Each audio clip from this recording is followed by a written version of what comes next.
అమాయకమైన ఈ కేమె ప్రజానీకానికి ఈ ఆముదాలాశ్రయ దండాలు దండాలు. ఇంత ఘోరంగా దారుణంగా జరిగిపోన సంఘటన మొత్తం ప్రజానీకానికంతా తెలుసు. కానీ నా మీద లేనిపోని నేరాలు మోపాలని పెద్ద డ్రామా యాక్టింగ్ చేసేస్తున్నాడు ఈ హార్మోనియం పెట్టిగాడు. జరిగిన ఈ సండాలపు విషయాన్ని పోలీస్ కేసుగా నమోదు చేసేసి ఈ డొక్కు నాయాల్ని ఏ కీలు కా కీలు, ఏ జాయింట్ కా జాయింట్ తీసేయగలం.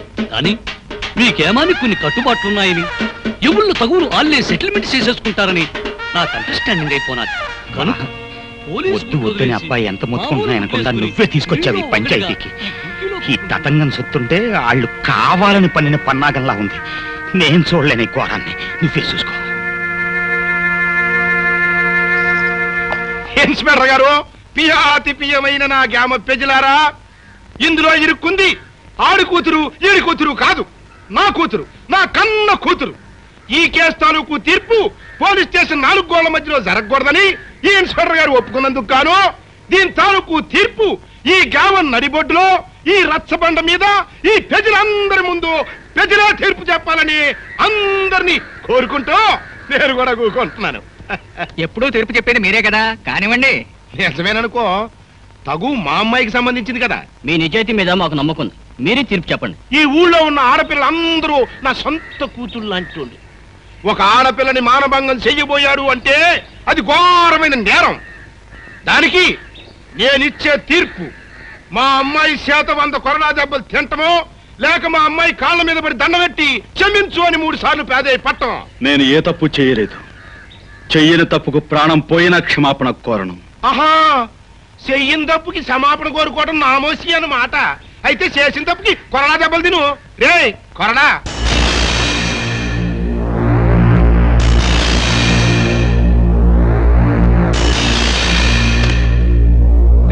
అది కట్టేట్రా.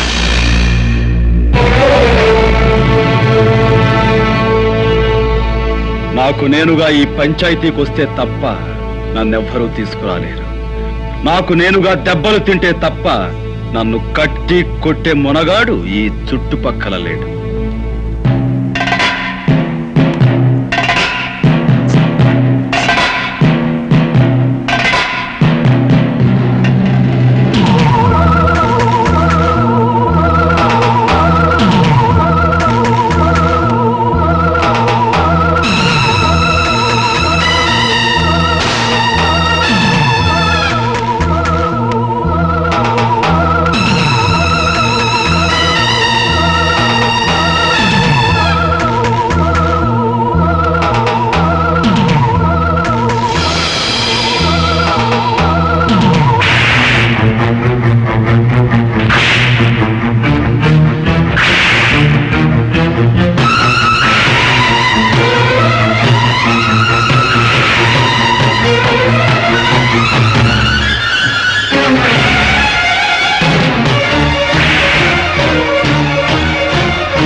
రచ్చబండి దగ్గర రాధమ్మ గారు గోపికన్ని కొరడాతో కొడుతున్నారమ్మా. కదా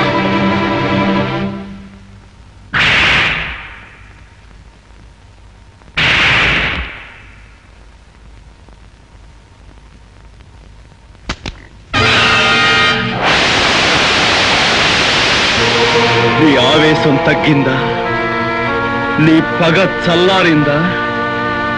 అన్యాయంగా నన్ను 100 కొరడా దెబ్బలు కొట్టి నలుగురిలో నువ్వు అవమానించిన నీకు 100 ఏళ్లకు సరిపడే శిక్ష వేస్తాను.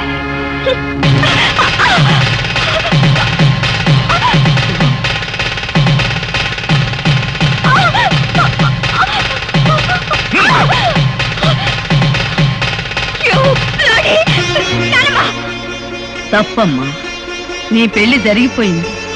జరగవలసిన వాడితోనే జరిగింది. నా మెళ్ళో ఈ తాళి ఉండడానికి వీలేదు. ఆగు. తాళి తెగిన వాళ్ళని చూసి జాలి పడతాం. బలవంతంగా తాళి తెంచుకునే వాళ్ళ మూర్ఖత్వాన్ని చూసి ఎవ్వరూ జాలి పడరు.